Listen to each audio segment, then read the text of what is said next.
ብዙ ጊዜ ያረፉ ምላቸው ሰዎች በእድሜያቸው ገፋ ያሉ ዶክተር ወዳጄና አለች ያረፈ ሰው ነው። ሰዎች ከሰዎች ሁሉ ጋራ በሰላም የመኖር ጥበብ ካላቸው ያረፈ ሰው መሆን ይችላሉ። ታካሚዎች ላይ በጣም የሚያስደስት ነገር የምታገኘው አሁን እንዲህ ያለ ስለዚህ መድኃኒት አዝዤልሻለሁ እና ደግሞ 1 ሳምንት ታርፊያለሽ። እኔ ራሱ ተማሪ ያለው አስታወስኩ እንዴት ደስ እንደሚለኝ። ዛሬ 10 ቢሊዮን ብር ሰጠሽኝ እንበል። አሁን ከምበላው ምሳ የተለየ እበላለሁ። እያንዳንዱን ነገር መውቀስ ማጉረምረም መንገዱ ተዘጋግቷል ካልን በጣም ብዙ እጭ ይመጣል።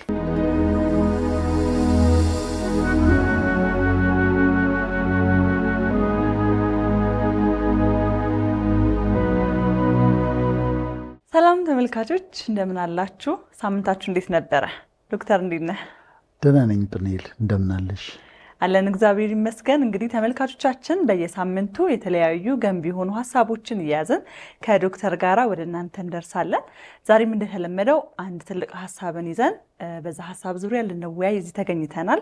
እናንተም ሳምንታችሁ ጥሩ ሆኖ ጠብቃችሁን ስለተገናኘን እጅግ በጣም ደስ ብሎናል። ዛሬ የምናነሳው ሀሳብ የእረፍት ሰው ስለመሆን ነው። ሰዎች ብዙ ጊዜ በህይወታቸው ውስጥ ብዙ ነገሮችን አድርገው ሰርተው አሁን በሚኖሩበት ህይወት እንዲሁም ደግሞ በእድሜያቸው ማምሻ ላይ እርፍ ያለ ህይወትን መኖር ይመኛሉ። በተለይ ደግሞ ውስጣቸው ሀሴትን የተሞላ ሰላም ያለበት ረፍት የበዛበትን ህይወት መኖር አጥብቀን የምንናፍቀው የምንመኘው ነገር ነው በዕለት ተዕለት ህይወታችንና ዛሬ የምንነጋገረው የረፍት ሰው ለመሆን ምንድነው የሚያስፈልጉን፣ በህይወታችን ውስጥ የረፍት ሰዎች የሆኑ ሰዎች ምንድነው የሚያደርጓቸው፣ እኛስ ደግሞ ምን እናደርግ የሚሉ ሀሳቦችን አንስተን በሰፊው እንነጋገራለንና ብዙዎቻችን የምንናፍቀው ነገር ነው ይሄ ነገር በደንብ። እኔ በተለይ በህይወቴ ምንም ነገር ባይኖር ምንም ነገር ባላገኝ ራሱ ውስጤ ደስተኛ ሰላም እርፍ ያለ እንዲሆንልኝ አጥብቄ እመኛለሁና ይህንን ሀሳብ ብዙ ተመልካቾችም ይጋሩኛል ብዬ አስባለሁ። እንግዲህ ይህንን ሀሳብ ስናነሳ በመጀመሪያ ሀሳቡን እስኪ ግልጽ እናደርገው። ያረፈ ሰው እርፍ ያለ ህይወት ያለው ሰው የምንለው ምን አይነት ሰው ነው? ሰዎች ስለ አስተያየት ሲሰጡ ለምሳሌ ስለ ጵኔል ሲናገሩ በተለያየ መንገድ ሊገልጡሽ ይችላሉ። የሚያውቁሽ ሰዎች ለምሳሌ ጵኔል ጥሩ ሰው ናት ሊሉ ይችላሉ። ሌላው ደግሞ ጵኔል ደግ ልጅ ነች ሊሉሽ ይችላሉ እና በተለያየ መንገድ ይገልጡሻል። እኔም ጋር እንዲህ አይነት ገለጻዎች ሰዎች እኔን የሚገልጹበት ነገር ያጋጥመኛል። እንዲህ ነው ዶክተር ወዳጄና እንዲህ ነው ብለው የሚሏቸው ነገሮች ይገጥሙኛል። ትሁት ነው፣ እንደሱ አይነት ደግ ሰው ነው፣ ምሁር ነው፣ እንዴት የተማረ ሰው ነው፣ የጸሎት ሰው ነው፣ ብዙ ነገር አለ ይላሉ። የአንዲት ሴት ያለችው ግን በጣም አስገረመኝ። ያለችው ምንድን ነው? ዶክተር ወዳጄና አለች ያረፈ ሰው ነው አለች። ያረፈ ሰው ነው። ከዛ እኔ ያሰላሰልኩት ምን ማለት ነው ያረፈ ሰው? እንደው ያድርግልኝ አልኩኝ መጀመሪያ። ምክንያቱም ያረፈ ሰው ማለት በጣም ትርጉም አለውና ያረፈ ሰው ነው ምን አይታኛለች በደንብና በቃ ያረፈ ሰው ነው ብላለች። ያረፈ ሰው ማለት የማይሰራ ሰው ማለት አይደለም። ብዙ ስራ የሌለው ሰው ማለት አይደለም። ያረፈ ሰው ማለት በህይወት ውጣ ውረድ ውስጥ ሆኖ በህይወት ውጣ ውረድ ውስጥ ነው። በህይወት ማዕበሎች ውስጥ እያለፈ በችግሮች ውስጥ እያለፈ በከፍታና በዝቅታ ውስጥ እያለፈ የማይናወጥ የማይረበሽ የማይታወክ ሰው ማለት ነው። ችግሮች አሉ። ማዕበል ይመጣል፣ ችግር ይመጣል፣ ከፍታ ዝቅታ ይመጣል፣ አፕስ ኤንድ ዳውንስ አሉ። ያ ያረፈ ሰው ግን አይናወጥም፣ አይረበሽም፣ አይታወክም፣ ቦታውን አይለቅም። እንደተረጋጋ ታገኘዋለሽ።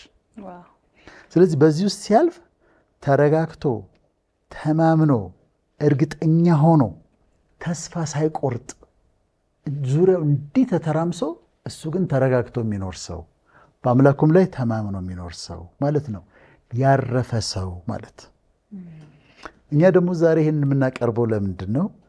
ለተመልካቾቻችን አስረድተን ያረፈ ሰው ህይወትን በደንብ አስረድተን ከዛ ያረፉ ሰዎች እንዲሆኑ ነው የምንፈልገው። የረፍት ሰዎች ያረፉ ሰዎች እንዲሆኑልን ነው ይህን የምናቀርበው ለተመልካቾቻችን። በብሉይ ኪዳን ከተሰጡ ትእዛዞች፣ በኦልድ ቴስታመንት ከተሰጡ ትእዛዞች በጣም የሚያስደንቁኝ ትእዛዞች አሉ። አንደኛው የሚያስገርመኝ ትእዛዝ የሰንበት ትእዛዝ ነው እና 6 ቀን ትሰራላችሁ ተብሎ ተነግሯቸዋል። 6 ቀን ትሰራላችሁ፣ 7ኛው ቀን ግን ትቀድሰዋለህ፣ ሰንበትን ትቀድሳለህ ብሎ እኔ አሁን ለመዘርዘር ስለው አንተ እንዳትሰራ፣ ሚስትህ እንዳትሰራ፣ ሰራተኞችህ እንዳትሰራ፣ እረፉ፣ በሬህ ከብቶችህ እንዳይሰሩ ብሎ ትእዛዝ ሰጥቷል። በሬው፣ አህያው፣ ከብቶቹ እንዳይሰሩ ለምን እረፍት ነው ብሎ ከላይ ነው ትእዛዝ የተሰጠው። መንፈሳዊ ትርጉም አለው። በዛ ቀን ፈጣሪ እንዲያስቡ ነው። ግን አት ሴም ታይም ደግሞ በእረፍት እንደሚያምን ታያለሽ። ፈጣሪ ራሱ ሰዎች እንዲያርፉ እንደሚፈልግ ታያለሽ። 7ኛው ቀን ላይ ምንም ነገር እንዳትሰሩ። ዝም ብሎ ቢሰሩስ እሱ ለሰው ባያስብ ኖሮ ዝም ብሎ ቢሰሩስ? ግን ግዴታ አደረገው። 7ኛው ቀን እንድታርፉ ብሎ ግዴታ አደረገው። አሁን በአዲስ ኪዳን በየእምነቱ ይለያያል ይሄ ትእዛዝ። በብሉይ ኪዳን ግን ተሰጥቷል። ሌላው የሚገርመኝን ልንገርሽ። 6 ዓመት መሬቱን እረሱ አለ። በዓመታት ደግሞ 6 ዓመት መሬቱን እረሱ፣ እጨዱ፣ ከምሩ፣ ወደ ጎተራ አስገቡ፣ ወይናችሁን ቁረጡ፣ ስሩ 6 ዓመት። 7ኛው ዓመት ላይ ግን መሬቱን አሳርፉት አለ። መሬቱን ነው እኮ አሳርፉት ያለ። መሬቱ እንዲያርፋል፣ እንዳይታረስ፣ እንዳይዘራ፣ እንዳይታጨድ 7ኛው ዓመት በሰቨንዝ ይር፣ እሱም ደግሞ ለመሬቱም ሰንበት ነው። እንዳይታረስ፣ መሬቱ እንዳይታረስ አለ። ይሄ ደግሞ ያስገርመኛል። ከዛ ይቀጥልና በጣም ደግሞ የሚያስገርመኝ 7 ጊዜ 7 ታስባላችሁ አለ። 49 ዓመት ካለፈ በኋላ 50ኛውን ዓመት ኢዮቤልዩ ታደርጉታላችሁ። ኢዮቤልዩ ይሆናል። በ50ኛው ዓመት ምንድን ነው የሚደረገው? ዕዳ ያለባቸው ሰዎች ዕዳቸው ይሰረዛል። በቃ የዛ ጋር ከደረሰ 7ኛውም ላይ ይሰረዛል። 50ኛው ዓመት ላይ ግን ዕዳ ያለበት ዕዳው ካንሰል ይደረጋል። በባርነት የተያዙ ሰዎች ካሉ ከባርነት ሪሊዝ ይደረጋሉ። ትለቃለህ። እንደዛ አድርገህ ያስካቸው ከሆነ ትለቃለህ። ዕዳ ትተዋለህ። 50ኛው ዓመት ኢዮቤልዩ ነው። የእረፍት ጊዜ ነው። የይቅርታ፣ የመፍታት፣ የመልቀቅ ጊዜ ነው ማለት ነው 50ኛው ዓመት። እና ኢዮቤልዩ የሚለውም ቃል የመጣው ከዛ ነው። እና እሱ ራሱ ለሰው ልጆች እረፍትን ሪኮመንድ በሰንበት፣ ከዛ በ7ኛው ዓመት፣ ከዛ በ50ኛው ዓመት እረፍትን ሪኮመንድ ሲያደርግ ታየዋለሽ። የሰው ልጅ ዴስቲኒ ምንድን ነው? ወዴት ነው የሚሄደው? የሰው ልጅ የሚሄደው ወዴት ነው? ይሄድና ከዚህ ዓለም ድካም አረፈ ተብሎ ዜና ይሰራል። አረፍኩኝ። እሺ፣ ከዚህ ዓለም ድካም አረፈ ተብሎ ከዛ ደግሞ ከሞት በኋላ ባለ ህይወት ደግሞ ካመንን ምንድን ነው የሚጠብቀን? መብላት መጠጣት ነው? ምንድን ነው የሚጠብቀን ከሞት በኋላ ባለው ህይወት? በአብዛኛው ሃይማኖቶች የምታገኙ እረፍትን ነው። ወደ እረፍቴ አትገቡም ብዬ ማልኩ፣ ወደ እረፍቴ ያስገባችኋለሁ፣ ወደ እረፍቴ ትገባላችሁ። ስለዚህ የመጨረሻ የሰው ልጅ ደስትኒ ሄዶ ሄዶ ሄዶ የሚደርስበት ቦታ እረፍት ነው እና ከሱ ዘንድ የተዘጋጀ ነው። እኛ ግን የፈለግነው ዛሬ የፈለግነው እየኖሩ ማረፍን ነው። እረፍትን ሰው ይወዳል።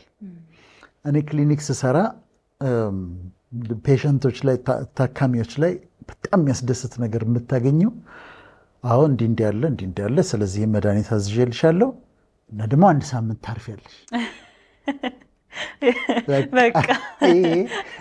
ስራ እንዳትገባ 10 ቀን እረፍት ሲባሉ በጣም ደስ ይላቸዋል። አውሮፓ ስትሄጂ ዊኬንድ በጣም ነው የሚወዱት።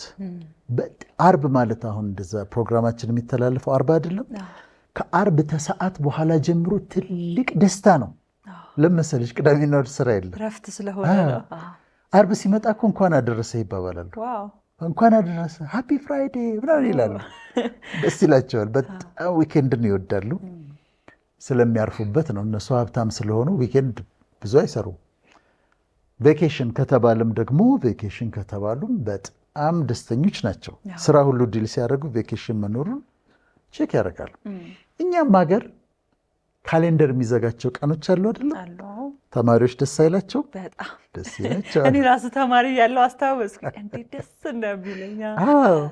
በቃ ካሌንደር የሚዘጋቸው ቀኖች ተወዳጅ ቀኖች ናቸው። ለመስሪያ ቤቶችም ያው ለሰራተኞች ያችን ቀን ለረፍት ስለሚል፣ ስለዚህ ቤዚካሊ ረፍት እንወዳለን በጣም። እኛ ግን ዛሬ የምናነሳው ሀሳብ እየተናገርን ያለነው እረፍት ምንድን ነው? ያረፈ ሰው ሆኖ ቢዚ ሆኖ ግን ያረፈ ሰው፣ በጣም የሚሰራ ግን ያረፈ ሰው፣ በጣም የሚደክም ግን ያረፈ ሰው፣ የተረጋጋ የማይናወጥ የማይረበሽ፣ ማዕበል ሲመጣበት ዙሪያው ተበጥብጦ እሱ ጋር ስትሄጂ ጸጥ ብሎ የሚቀመጥ ያ አቅም ያለው ደንብሮ የማይሄድ ተረብሾ የማይሄድ የተረጋጋ ሰው ማለት ነው ያረፈ ሰው ማለት እና ፈጣሪም ያሳርፋል። ሰው ደግሞ እውቀቱ ካለው እኛ አሁን እንደምናደርገው በዛ እውቀት መሰረት ያረፈ ሰው መሆን ይችላል። የማይረበሽ የማይታወቅ ሰው መሆን ይችላል ማለት ነው። እንግዲህ ዛሬ የምናነሳውም ሰዎች ይህን ያረፈ ሰውን መሆን ከፈለጉ ማድረግ ስላለባቸው ነገሮች ነው። የተለያዩ ሀሳቦችን የተለያዩ ነጥቦችን ይዘናል። ግን ዶክተር እዚህ ጋር አንድ ሀሳብ ብዙ ጊዜ ያረፉ ምላቸው ሰዎች በእድሜያቸው ገፋ ያሉ ሆኖ አገኛለሁኝ እኔ በህይወቴ ውስጥና እድሜ ማተር ያደርጋል ያረፈ ሰው ለመሆን። እድሜ ብስለትን ስለሚያመጣ ብዙ ላይፍን አንደርስታንድ ስላደረጉት ብዙ ስለተረዱት እንደማይመጣ ስለገባቸው ያረፉ ሰዎች ይሆናሉ። ግን ወጣቶችም ሆነው ያረፉ ሰዎች መሆን ይችላሉ። በአንቺ እድሜ ሆና ያረፈች ሴት መሆን ትችላለች። እና የግድ እንትኑን ጥበቡን ካወቅሽው ያረፈ ሰው ሆኖ መኖር ይቻላል። የግድ እድሜያችን ሳይገፋ በአሁኑ እድሜ ሰው እርፍ ብሎ መኖር ይችላል፣ አርፎ መኖር ይችላል። ስለዚህ ኑሮን ያረፈ ሰው ሆኖ ለመኖር ብለን ከምናነሳቸው ሀሳቦች መካከል በዋናነት የመጀመሪያ ወይም ደግሞ አንደኛው ብለን የምናነሳው ከሰዎች ሁሉ ጋራ በሰላም መኖር የሚለውን ሀሳብ ነው።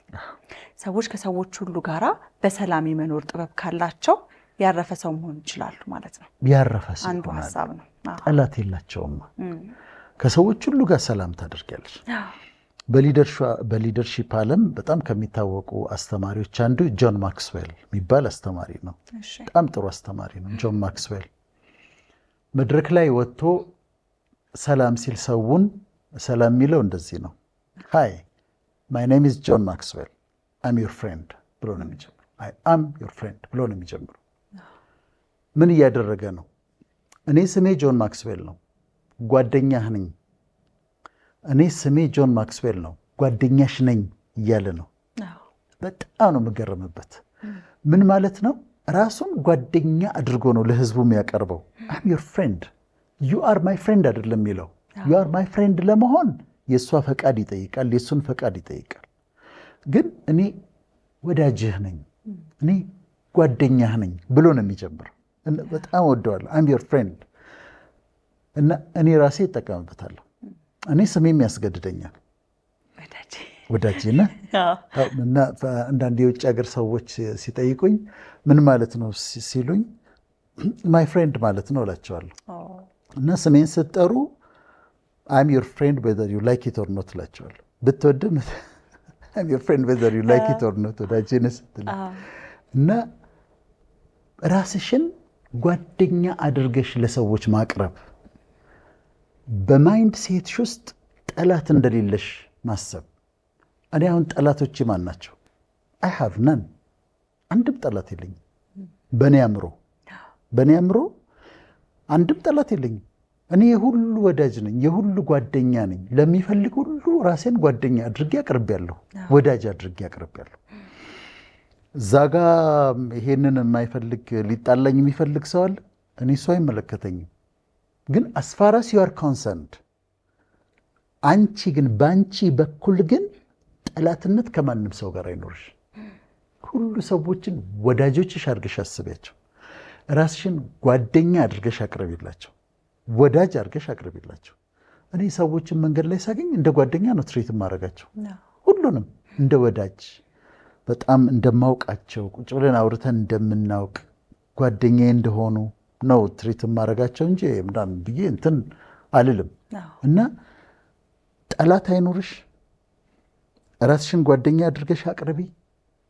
ለሁሉ ሰው ራስን ልክ ጆን ማክስዌል አም ዩር ፍሬንድ እንደሚለው በማይንድሽም ራስሽን ለሰዎች ሁሉ ጓደኛህ ነኝ ብለሽ አቅርቢላቸው በአንቺ በኩል። ከዛ ማይንድሽ ውስጥ ጠላት የሆኑ ሰዎች አይሰሙሽም።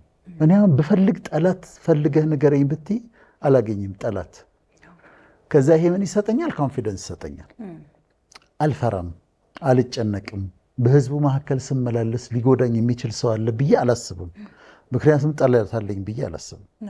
ራሴን ወዳጅ አድርጌ ያቅርቤያለሁ እና በተቻለ መጠን ከሰዎች ሁሉ ጋር ሰላም አድርጎ መኖር፣ ለዛ ደግሞ ራስሽን የሁሉ ወዳጅ አድርገሽ ማቅረብ ማለት ነው። መልካም። ሁለተኛ ሀሳባችን የሚሆነው ደግሞ ኮንተንትመንት ወይም ደግሞ ኑሮን በእርካታ መኖር።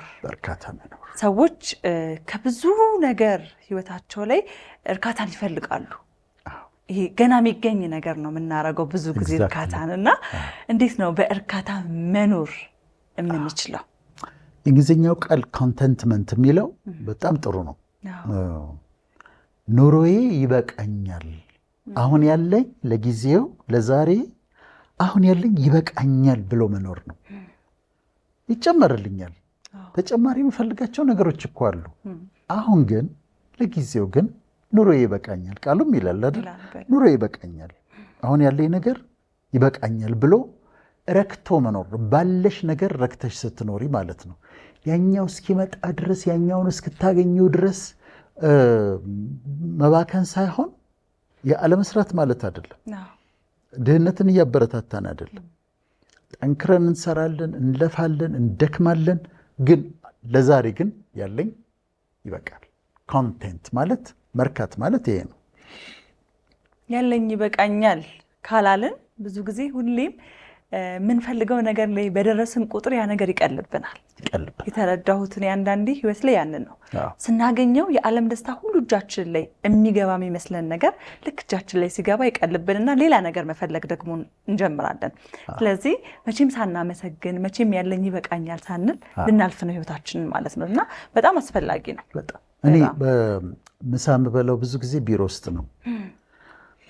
አሁን ከአንቺ ጋር ፕሮግራም ሰርተን ቢሮ ይሄድና ምሳ እበላለሁ እና ምንድነው ጾም አይደል ዛሬ ፕሮባብሊ የምበላው ሽሮ፣ ምስር፣ ጎመን ምናምን እበላለሁ ቢሮ አዝሽ ያስመጥቼ። ዛሬ 10 ቢሊዮን ብር ሰጠሽኝ እንበል። አሁን ከምበላው ምሳ የተለየ እበላለሁ? አልበላም። ያንን ነው የምበላው። ቢኖረኝም ይህን ሽሮ ምስርና ጎመን ምናምን ነው በለው ቢኖረኝም። ዛሬ እዚህ ስመጣ ሸሚዝና ሱሪ ለብሻለሁ። በጣም መልታይ ቢሊዮነር በሆን ከዚህ የተለየ ልብስ አልለብስም። ከዚህ የተለየ ልብስ አልለብስም። መቼም ትልቅ ቼን እዚህ ላይ አርጌ አንገቴ ላይ አርጌ እንደዚህ አልመጣልሽም አይደል? ወይ በጣም ውድ መነጽር ገዝቼ መጥቼ እዚህ ጋር አርጌ ቁጭ አይደለም። ይሄው ነው። የተለየ ነገር የለም። ከመሰረታዊ ነገሮች የበለጠ ነገር የለም። ስለዚህ ምንድን ነው ኑሮዬ ይበቃኛል፣ ለአሁን ኑሮዬ ይበቃኛል ብሎ ማሰብ፣ ጉድለቱን አለማየት። ከዛ ይሄ ፌስቡክ ላይ ቲክቶክ ላይ ያሉ ላይፎች አሉ የሚታዩ አይደለም? እነሱን አይተሽ የራስሽን ኑሮ አለመጥራት። እኔ ላንቺ ቤትሽ ቆንጆ ነው፣ የምትኖሪው ኑሮ በጣም ጥሩ ነው፣ ይበቃሻል፣ ግን ይጨመርልሻል። ጠንክረሽ ትሰሪያለሽ፣ ትሻሻያለሽ፣ ታድጊያለሽ። አሁን ያለሽ ኑሮ ግን ይበቃል። እንደዛ ብሎ ማሰብ ማለት ነው። ይሄ ምን ያደርግሻል? ያረፈ ሰው በቃ የሆነ ነገር ካላመጣሁ ብሎ የማይጨነቅ እንትን የማይል ያረፈ ሰው ያደርግሻል ማለት ነው። መልካም። እንግዲህ ቀጣይ ደግሞ የምናነሳው ከማጉረምረም መቆጠብ ወይም ደግሞ መጠበቅ፣ ይሄ ኮምፕሌኒንግ የምንለው ህይወት ላይ ሁሉ ነገር ማጉረምረም የሆነባቸው ሰዎች ያረፉ መሆን ይቸገራሉ። እኔ ራሱ ብዙ ጊዜ ያለሁኝና በቃ እያንዳንዱን ነገር መውቀስ፣ ማጉረምረም እኔማ መቼ እኔማ እንዲህ እኔማ እንዴት ሆኖ የሚሉ ሰዎች ውስጣቸው ራሱ ሰላም ሊያገኝ አይችልም። ሁሌ በነገሮች ሁሉ ካፋቸውም የሚወጣው ቃል በጣም የከፋ ነውና ከማጉረምረም መጠበቅ በጣም አስፈላጊ ነገር ነው። በጣም አስፈላጊ ነው እንዳልሽው ብኔል መብራት የለም ዛሬ። እጭ ዋ ሄደች፣ እጭ መንገዱ ተዘጋግቷል ካልን በጣም ብዙ እጭ ይመጣል። በጣም ብዙ እጭ አለ። ከፈለግኩኝ ልፈልግ ካልኩ በጣም ብዙ እጭ ምልባቸው ነገሮች ይኖራሉ። ይሄ ኮምፕሌኒንግ ነው ወይም ግራምብሊንግ የሚባላል። ዝም ብሎ ማጉረምረም።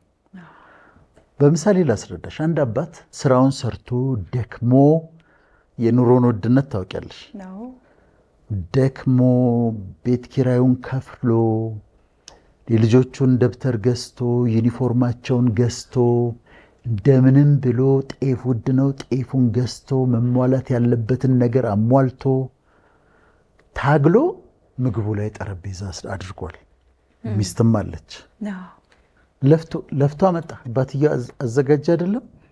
ጎረምሳ ልጁ ገበታውን አይቶ እጭ ይላል። ይህን ነው እንደ የምንበላው ሁልጊዜ ይላል። አባትየውም በጣም ያስከፋል። እናት ለፍታ ጭስ ውስጥ ገብታ እንደምንም እንጀራ ስትጋግር ውላ ወጥ ሰርታ ምናምን በድካም ነው ያመጣቸው። ያንን በብዙ ልፋት ነው ያመጣቸው። ከዛ ግን ምን ይላሉ? ድንች ወጥ ምናምን እዚህ ቤት ይላሉ። ማጉረምረም ነው። ዲያስፖራዎችን አንስተን እናውቃለን። በቤተሰባቸው $100 $200 የሚልኩ እናውቃለን።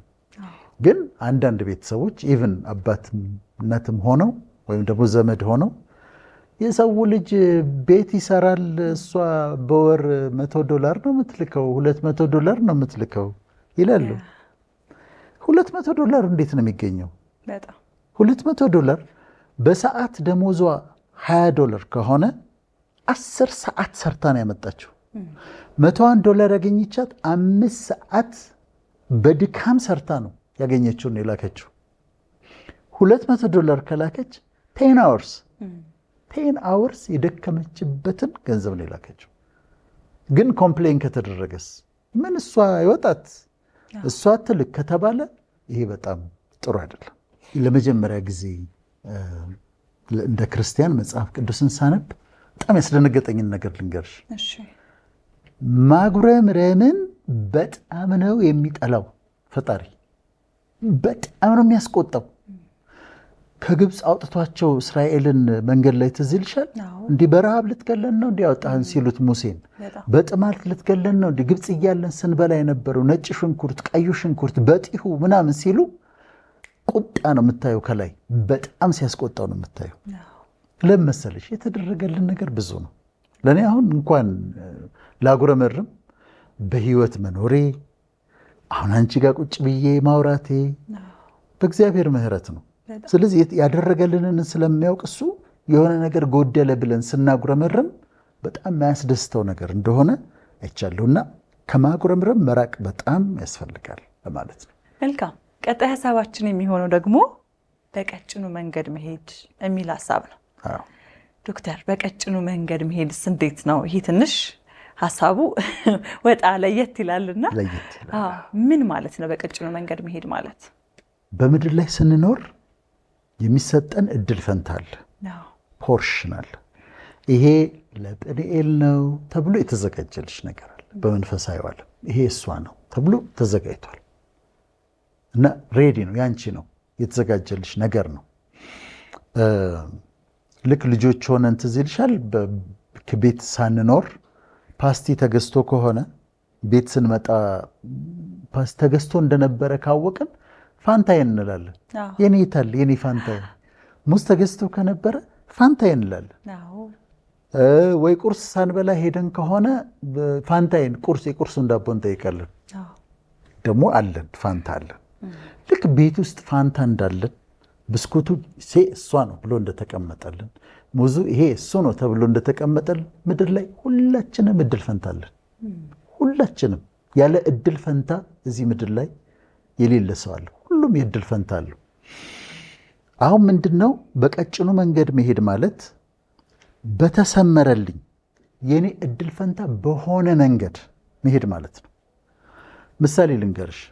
ከኔ ጋር የተማሩ ጓደኞቼ ሶስቱ ሆስፒታል ከፍተዋል። በጣም ጥሩ ነው። ህዝብ እያገለገሉ ነው። እኔ ሆስፒታል አልከፍትም።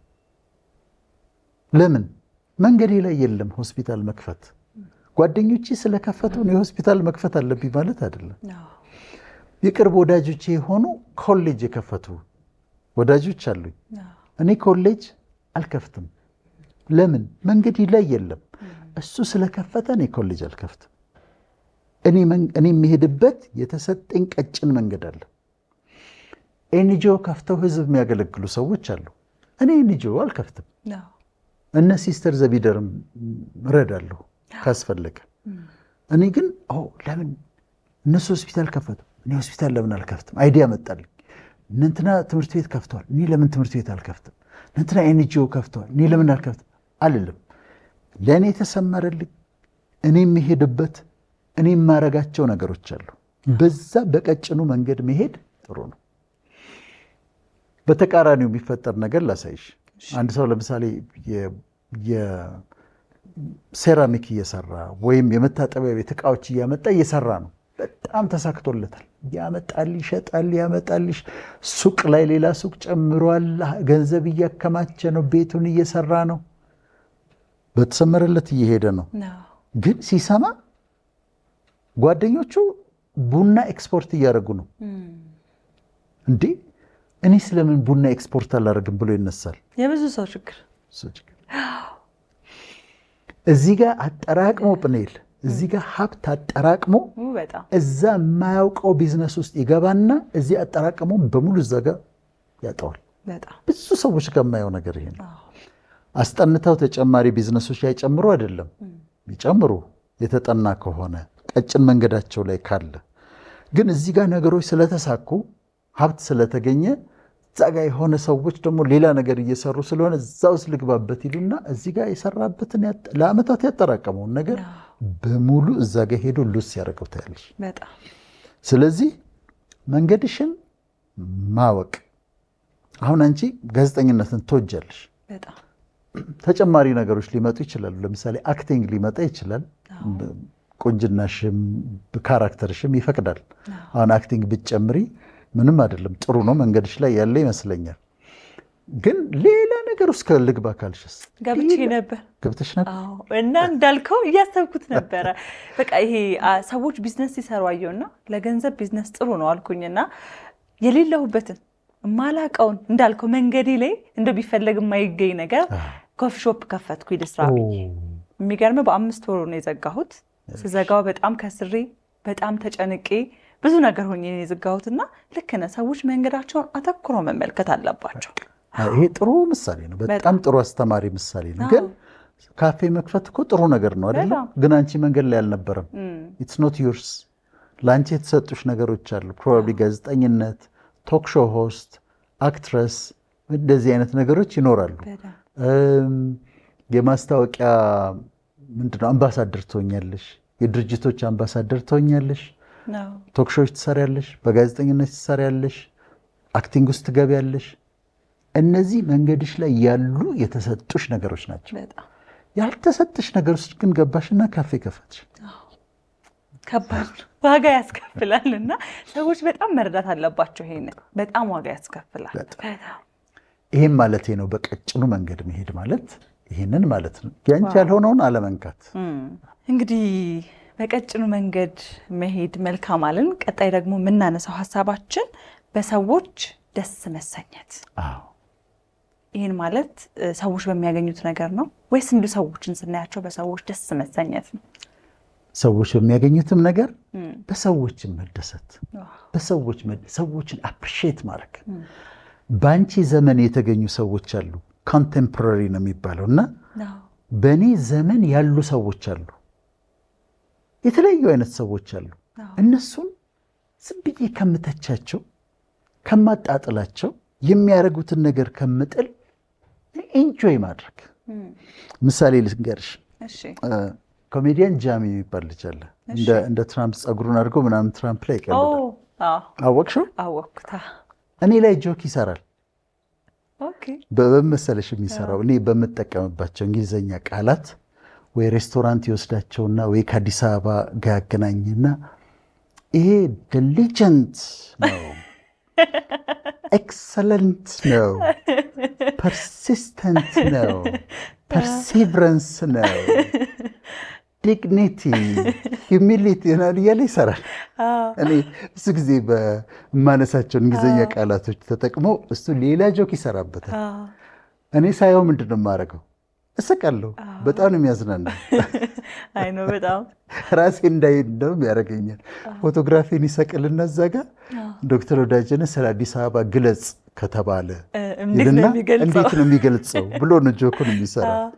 ወይም ሬስቶራንት ይወስድና የሬስቶራንት ውስጥ ዶክተር ወዳጄነህ ምግቡን እንዴት ነው የሚገልጸው ይልና እኛ ሬስቶራንት ያለው ምግብ ዲሊጀንት የሆነ ምግብ ኤክሰለንት እና ራሴን እያየሁ ስቃለሁ። በሱ አነጋገር ምንድን ነው እያደረግኩ ያለሁት? አም ኢንጆይንግ ሂም ሂዝ ኤ ኮሜዲያን። የአሜሪካ እኮ ፕሬዚደንቶቹ ሌት ናይት ሾው ኮሜዲያንስ ጋር ይሄዳሉ፣ ቀልዱባቸዋል፣ እንትን ይሉባቸዋል፣ ይስቃሉ። እና በዘመንሽ የተገኙትን ሰዎች እንደዚህ አሁን እሱ ኮሜዲያን ነው፣ በራሴ ላይ ነው የቀለደው፣ ግን እስቃለሁ፣ ያዝናናኛል። ጨዋ ነው ደግሞ እንትን ስሜትሽን የሚነካ ነገር አያረግም፣ በጨዋነት ነው። ጋዜጠኞችን ስታዳምጫቸው እኔ አሁን ትንታኔ የሚሰጡ ጋዜጠኞች ሬዲዮ ላይ የምሰማቸው አይ ቲንክ አንድ አህዱ ሬዲዮ ላይ መሰለኝ ትንታኔ አቅርቡ ትዕዛዙ በቀለን እንደዚህ ስሙን የሚጠራል እና ትንታኔውን እንዴት እንዳገኘው ሶርሶቹን ሲገልጽ አልጀዚራን፣ ሲኤንኤንን፣ ቢቢሲን ምናምን ተጠቅመናል ይላል። ያንን ትንታኔ ያዘጋጀው ያንን ሁሉ አንብቦ ነው። ኢንጆይ ነው የማደርገው፣ ለእኔ በረከቴ ነው። በአጭር ደቂቃ ውስጥ እሱ ያንን ሁሉ አንብቦ ያዘጋጀውን ሌሊቱን ያቀርብልኛል። ይህንም ማድረግ አርቲስቶቻችንን ሳያቸው ኢንጆይ ነው ማድረጋቸው። ፊልም ሲሰሩ፣ ቲያትር ሲሰሩ እነ ማንዴላ በጣም ነው የምወደው። በጣም እሱ ካለበት ያለው እኔ ፊልም በጣም ደግሞ አስቂኝ ነው። ሲያስቅም በሁሉም ደስ ይለኛል። እና እንደዚህ አይነት ጎበዞች ምሁራኖችሽ እያስተማሩ ከሆነ ማዳመጥ፣ የዘመንሽ ምሁራኖች ናቸው፣ እነሱም ማዳመጥ። ድምፃውያን፣ ዘማሪዎች በዘመንሽ በአንቺ ባልተገኘሽበት ዘመን ላይ የተገኙ ሰዎችን ኢንጆይ አድርጊያቸው። በቃ ደስ ይበልሽ፣ አፕሪሼት አድርጊያቸው። የሚሰሩትን ስራ ይላቸው፣ የሚናገሩትን ነገር አዳምጫቸው፣ ፊልማቸውን ይላቸው፣ ትንታኔያቸውን አዳምጭላቸው። ስለዚህ ቁጭ ብዬ አልተቻቸውም። የጋዜጠኞቹን አዳምጣቸዋለሁ፣ የአርቲስቶቹን ስራ ያለው የእነሱን ሙዚቃ ሰማለሁ። የነዛ እንዲህ በዘመኔ ያሉትን ሰዎች ኢንጆይ ያደርጋለሁ። ከዛ ኔጌቲቭ ማይንድ የለኝም፣ ለአንዳቸውም ኔጌቲቭ ማይንድ የለኝም። በዘመኔ ያሉትን ሰዎች ኢንጆይ ያደርጋለሁ። ይሄ ማለት ነው። ይሄ የረፍት ሰው ያደርግሻል። ዛሬም መኖር መለማመድ ደግሞ ቀጣይ የምናነሳው ሀሳባችን ነው። ሰዎች እርፍ ያለ ህይወትን ለመኖር ዛሬን መኖር መለማመድ መቻል አለባቸው። በነገ ተስፋ ውስጥ አለመስከር ማለት ነው አይደለ? እንዴት ነው ዛሬ መኖር መለማመድ የምንችለው? ዛሬን እንዳንኖር የሚከለክሉን ሁለት ነገሮች አሉ። አንደኛ ትናንትና ነው፣ ሁለተኛ ነገ ነው። ትናንትና እየመጣ ይረብሸናል። ያጠፋሁት ጥፋት፣ የተሳሳትኩ ስህተት፣ ሰዎች የበደሉኝ ምናምን፣ ጸጸቱ፣ ቂሙ ምኑ እየመጣ ከኋላ ዛሬን ሊያበላሽብኝ ይፈልጋል። ስለ ነገ ማሰብና መጨነቅ ደግሞ እሱ ደግሞ ይረብሸኛል። ነገን ማን ነው የሚያውቀው? እግዚአብሔር ብቻ፣ ማንም አያውቅም።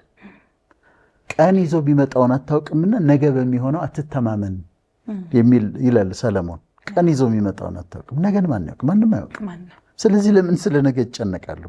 አሁን አንዱ የሚረብሸን በድንግዝግዝ ነው የምናየው። ነገን እያሰብን እየፈራን፣ ትናንትናን እያሰብን እየተጸጸትን፣ የትናንትና ጸጸት፣ የነገ ፍርሃት ዛሬን እንዳንኖራት ያደርገናል። ሰንራይዙን፣ ጠዋት ፀሐይ መውጣቱን፣ የጠዋቱን ሰዓት አጣጥሚው፣ ደስ ይላል የጠዋቱ ሰዓት። ሚዲያ አካባቢ ሲሆን፣ ቀትር ሲሆን አጣጥሚው። ተሰዓት በኋላ ደስ የሚል ነገር አለው። ምሽቱ ላይ ደስ የሚል፣ ማታ ደስ የሚል ነገር አለው። አንዷን ቀን ከመጀመሪያ እስከ መጨረሻ ድረስ ለማጣጣም መሞከር፣ ዛሬን መኖር፣ ዛሬን ኢንጆይ ማድረግ ማለት ነው። ዛሬን ነው የምኖር። ስለ ነገ አልጨነቅም። ስለ ትናንትና እኔ አያገባኝም። ትናንት እንዲያርገህ አላውቅም። እኔ ይቅርታ ጠይቄያለሁ፣ ንስሐ ገብቻለሁ። ፒሪየድ።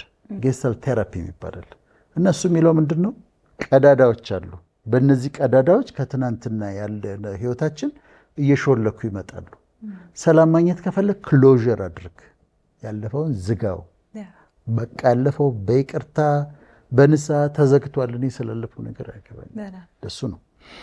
እና ምን ይባላል መሰለሽ፣ አንድ ቢል ኬያን የሚባል ሰው ነው ያለው yesterday is history ይላል። yesterday is history, tomorrow is a mystery.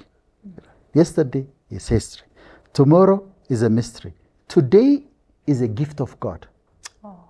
That's why, which is why we call it the present. present ምንለው ለዚህ ነው። yesterday is history, tomorrow is mystery, today is the gift of God. That's why, which is why we call it the present. ስጦታ ማለት አይደል present። እና እንደሱ ነው ማሰብ ያለብን። ትናንትና ታሪክ ነው፣ ነገ ደግሞ ሚስጥር ነው። ዛሬ እግዚአብሔር ስጦታ ነው፣ ዛሬ ኑሮ ነው። ማዘር ትሬዛም ተመሳሳይ ነገር ብለዋል። yesterday is gone፣ ትናንትና አልፏል። tomorrow ደግሞ ገና አልመጣም፣ ዛሬ ተሰጥቶናል። let's begin ይላሉ፣ እንጀምር፣ ዛሬ እንጀምር ይላሉ። እና እያንዳንዷን ቀን መኖር፣ ስለ ትናንትና ለመጸጸት፣ ስለ ነገ ለመጨነቅ፣ ይሄ ማለት ነው። መልካም። ቀጣይ ደግሞ ቤታችንን በጥበብ መያዝ የሚልን ሀሳብ ነው የምናነሳው። ቤታችንን በጥበብ መያዝ የሚል ሀሳብን ስናነሳ ከሰሞኑን አንድ ትልቅ ሴት ናት፣ ይቅርታ እንግዲህ ስሟን ረሳሁ፣ ምን ስትል ሰማሁ መሰለ ዶክተር፣ ትዳር በፍቅር ይጀመራል በጥበብ ይመራል አለች። ሁላችንም ህይወትን ስንጀምር፣ ትዳርን ስንጀምር በፍቅር ጀምረን በፍቅር ሰክረን ፍቅር እያልን የምንኖር ይመስለናልና መሀል ላይ ጥበብ እጅግ በጣም አስፈላጊ ነገር ነው። ቤት በጥበብ መያዝ አለበት። ቤታችን በጥበብ መያዝ አለበት። እኔ በጣም ብዙ ሆቴሎች አርፌ ያውቃለሁ፣ ውድ የሚባሉ ሆቴሎች። እንደኔ መኝታ ቤት ግን ተመችቶኝ አያውቅም። የራሴን መኝታ ቤት እወደዋለሁ። በጣም ፋንሲ የሆኑ አልጋዎች ላይ ተኝቼ ያውቃለሁ። ግን የራሴ አልጋ ላይ ስተኛ የሚሰማኝ ደስታና ረፍት እነዛ ትላልቅ ውድ አልጋዎች ላይ አይሰሙኝም። ለምንድን ነው? ተመችቶሻል። እዚህ ጋር ምቾት ያለው ራስ ጋር ነው። እዚህ ጋር እኮ ጎድጉዷል የምትተኝበት አይደለም። ከአንቺ ጋር እኮ ተስማምቷል። ፍራሹ ራሱ ከአንቺ ጋር ተስማምቷል። ከሰውነትሽ ጋር ተስማምቷል። የለመድሽው ቤትሽ ነው። እና እንደዛ ስዊት የሆነ ሆም ስዊት ሆም ይባላል አይደል? ሆም there is no place like home ይባላል። that's your home። ቤቱን ተከራዩ ያንቺውን፣ ግን ያንቺ ሆም ነው። ሆምሽ ከሆነ ደግሞ ቤትሽ ከሆነ በጥበብ ልትይዙ ይገባል። የምትደሰችበት ቤት ነው፣ የምታርፊበት ቤት ነው። አንድ ጥያቄ ልጠይቅሽና እውነቱን ብቻ ነው የምትናገር። እሺ። ሰርግ ሄደሽ ከቡፌ ላይ ትንሽ ነገር አንስተሽ በልተሽ ቤት መተሽ እራት በልተሽ አታውቂ? አውቃለሁ። ብዙ ጊዜ በጣም ብዙ ጊዜ አውቃለሁ። እኔም አውቃለሁ። በጣም ብዙ ጊዜ እንደዛ እናደርጋለን። ሄደን አንደኛ ሰርጉ ላይ በደንብ አትበይም። እኔ ሰልፉም አልወደውም። ከዛ ቤት ገብተን ሽሮ እስቲ አምጪልኝ፣ ሽሮ አምጪልኝ ብለን that's home ቤት ማለት ነው። እንደዛ ደግሞ እንደ ልባችን የምንሆንበት የምናርፍበት ከሆነ ቤታችን ሆም በጥበብ መያዝ አለበት። ሲንግል ከሆንም አሳምረ ነው ሲንግልነታችንን ማክሲማይዝ አድርገን አኗኗራችንን አስተካክለን መኖር። ትዳርም ካለ አሁን እንዳልሽው በጥበብ እስቲ ድገሚው። ትዳር በፍቅር ይጀመራል በጥበብ ይመራል አለች። በቃ የሷን እንጠቀምና ከቤት ሲወጣ ባል ሚስቱ የምታነጋግረው ነገር እንኳን ቢኖር ጠዋት አታናግረው፣ በሰላም ይሄድ። ለምሳሌ ጠዋት ተነጋግረው ኮንፍሊክት ተፈጥሮ ግጭት ተፈጥሮ ከወጣ ቀኑን ሙሉ ተበሳይቶ ቀኑን ሙሉ ደብሮት ነው የሚውለው። እንደው ሲመለስ ይሻላል። ጠዋት ሲወጣ በሰላም ይሄድ፣ ባርካው በሰላም ይሄድ። እሱም ደግሞ ሲወጣ ወይም ደግሞ እሷ የምትወጣ ከሆነ ጠዋት የሆነ ኢሹ ካለው የሆነ ጉዳይ ካለው እሷን የሚያነጋግር የሚያከራክር ነገር ካለ ጠዋት ይተዋት፣ በሰላም ተዋል። ቀኗ ይባረክላት። እሱን እያብሰለሰለች እየተበሳጨች ምናምን አትዋል። ሰላም ይሆንላትና ወይ በኋላ ሲመለስ በኋላ እሷ ሲገናኙ ይሻላል። ጠዋት ላይ ግን ነገራቸውን ካበላሹት እሱም ቀኑን ሙሉ ተበሳይቶ መስሪያ ቤት ኢፌክቲቭ አይሆንም፣ ደስተኛ አይሆንም። እና የጠዋቷን ነገር እንኳን ቢጠነቀቁ ጥበብ ነው። ባርካው ደስ ብሎት በሰላም ከቤት ይውጣ። ባርኳት በሰላም ጉንጯን ስሟት፣ እንደሚወዳት ነግሯት ቀኗን ደስተኛ አድርጎላት ይሂድ እና እንደሱ በሰላም ለመዋል መሞከር እና ደግሞ ትዳርን አለመፍራት። ያው ትዳርን ባይፈሩ ጥሩ ነው፣ ሰዎች ቢያገቡ ጥሩ ነው። እኔ ወዳጆች አሉኝ። አሁን ዶክተር ጤናዬ ይባላል ባልየው፣ ሚስትየዋ ደግሞ ወይዘሮ አየሁሽ ትባላለች። አቤት ደስ ሲሉ፣ አቤት ሰላማቸው፣ አቤት ደስታቸው አለ። እንደዚህ አይነት ትዳር አለ። በጣም ቆንጆ ትዳሮች አሉና መፍራት የለባቸውም ትዳርን ለመያዝ። እና ትዳር ጥሩ ነው። አንድ ጊዜ አበባ ደሳለኝ የምትባል ድምፃዊት አለች አይደል? አሜሪካ ያለች። አንድ ቀን የሚገርም ነገር ስትናገር ሰማኋት። ምን አለች መሰለሽ? ትዳር ይቀድሳል አለች። ትዳር ይቀድሳል። ከዛ ምንድን ያለች? ትዳር ይጠብቃል። እንደው ፈልገሽ ስሚያት። በጣም ቆንጆ ነገር ነው የተናገረችው። እና እናደፋፍራለን። ይሄንን ግን በጥበብ መያዝ አለበት፣ ሰላም መሆን አለበት። እሺ ልክ ነው ዶክተር። በጥቃቅን ነገሮች ደግሞ አለመጨነቅ እርፍ ያለ ህይወትን ለመኖር በጣም አስፈላጊ ነገር ነው ብለን በሀሳቦቻችን መካከል አንዱ አድርገነዋልና ሰዎች እያንዳንዱ ጥቃቅን ነገር በህይወታቸው ውስጥ በጣም ያስጨንቋቸዋል። ያ ጥቃቅን ነገር ደግሞ እየገዘፈ ህይወትን ይረብሻልና እንዴት ነው ሰዎች ለጥቃቅን ነገር አለመጨነቅ የሚችሉት? አንዳንድ ነገሮች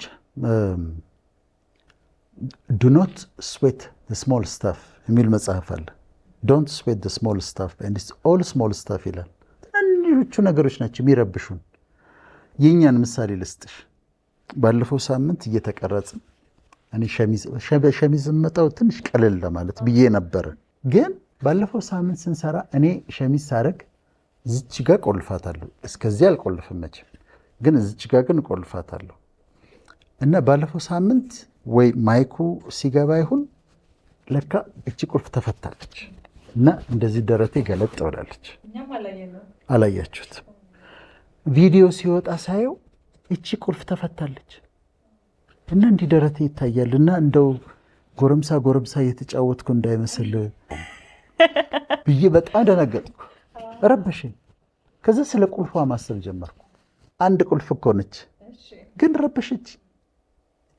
ሰውን ለመረበሽ ትንሽ ነገር ትበቃለች። አሁን እቺ ቁልፍ መቆለፏ የኔን ሰላም ሊነሳ ሆነ። ከዛ ነቃሁና ዌል ኢት ሃፕንድ፣ ምንም አይደለም፣ ደግሞ አንደርስታንድ ያደርጉኛል፣ ተመልካቾች ይረዱኛል አልኩና ተውኩት። ግን አንዲት ቁልፍ፣ ትንሽዬ ቁልፍ ግን ልትረብሸኝ ነበር። ህይወታችንን ሰላም የሚያሳጡን፣ የእረፍት ሰው እንዳንሆን የሚያደርጉን እንዲች አይነት በጣም ትናንሽ ነገሮች ናቸው።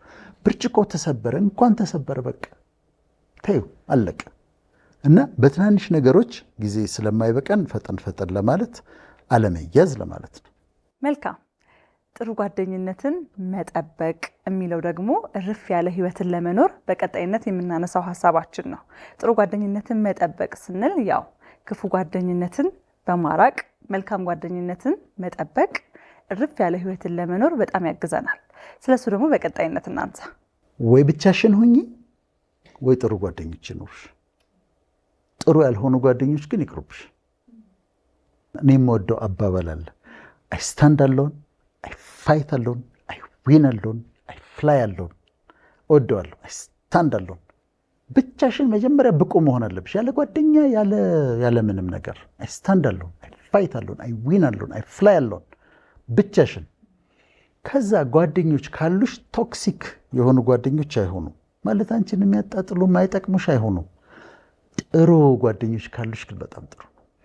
የአእምሮ ጤናም ላይ ሲጠና ጥሩ ጓደኞች ያላቸው ሰዎች ጥሩ ህይወት አላቸው ይባላል። እና ለእረፍት ያረፈ ሰው ለመሆን የልብሽን ሄደሽ የምትነግሪያት፣ ሚስጥርሽን የምትጠብቅልሽ፣ አንደርስታንድ የምታረግሽ ሴት መኖሯ በጣም ጥሩ ነው ማለት ነው።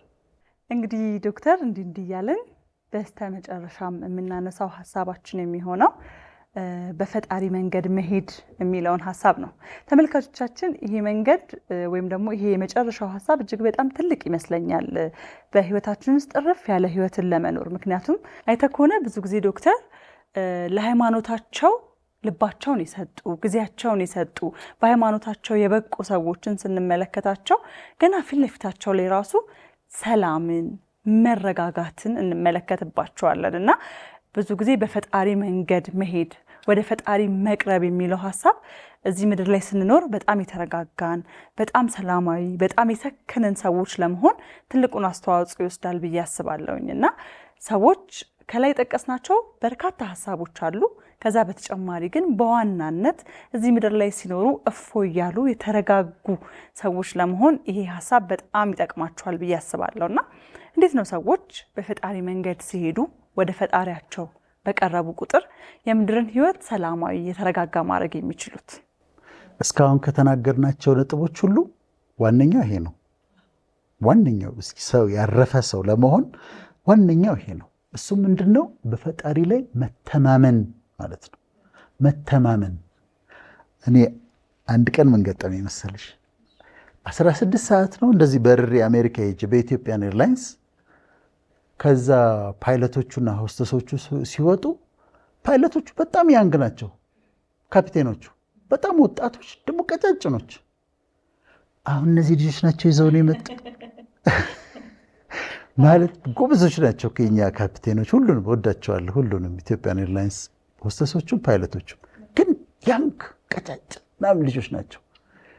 እዚህ አውሮፕላን ላይ የወጣሁት እነዚህ ልጆች ተማምኜ ነው። እነሱ ናቸው ፕሌኑን የሚያበሩት። እነዚህን ወጣቶች ተማምኜ ነው የወጣሁት። አንድ ሰው አውሮፕላን ላይ ሲወጣ ፓይለቶቹን ካፒቴኖቹን ይተማመናል በሰላም እንደሚያደርሱት አይደል? በፓይለቶች መተማመን ከቻለ በፈጣሪ እንዴት አይተማመንም? ሰው እንዴት አይተማመንበትም? ሰርጅን ደግሞ ሰርጅኖች አሉ፣ የቀዶ ጥገና ሐኪሞች። የታመመ ሰው ይሄድና ይተኛል በእነሱ ፊት። ምን እንዲያደርጉ? እንዲቀዱ፣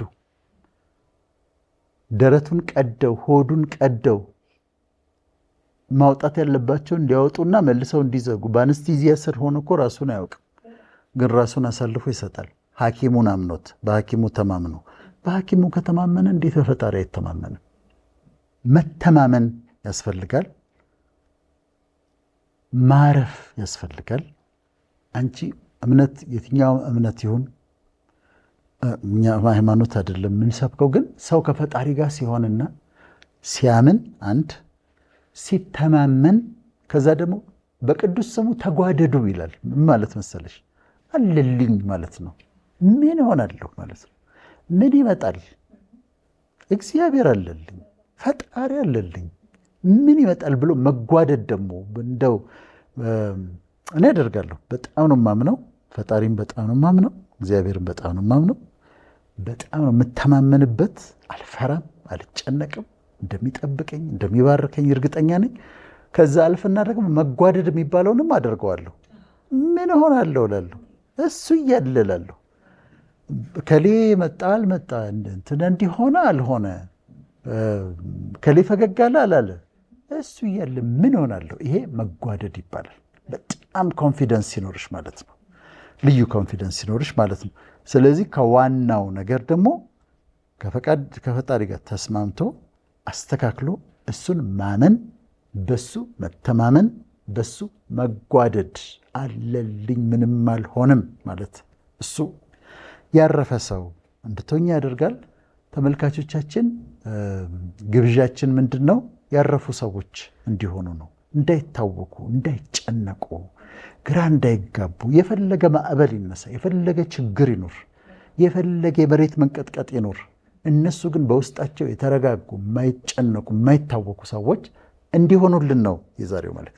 ተመልካቾቻችን እንግዲህ በህይወታችን ውስጥ እርፍ ያለ ሰው ለመሆን ዛሬ የተነጋገርናቸው ሀሳቦች አሉ። እነዚህን ሀሳቦች ጽፋችሁ አስቀምጣችሁ ወደ ኋላ በመመለስ በህይወታችሁ ውስጥ ልትተገብሯቸው የምትችሏቸው ሀሳቦች ናቸው። እኛም በተቻለን አቅም በደንብ በይበልጥ ያረፈ የተረጋጋ ሰላም የሞላበት ሰው ለመሆን የሚቻለውን ጥረት እያደረግን እንቆያለን። አብራችሁን ስለቆያችሁ እጅግ በጣም አድርገን እናመሰግናለን።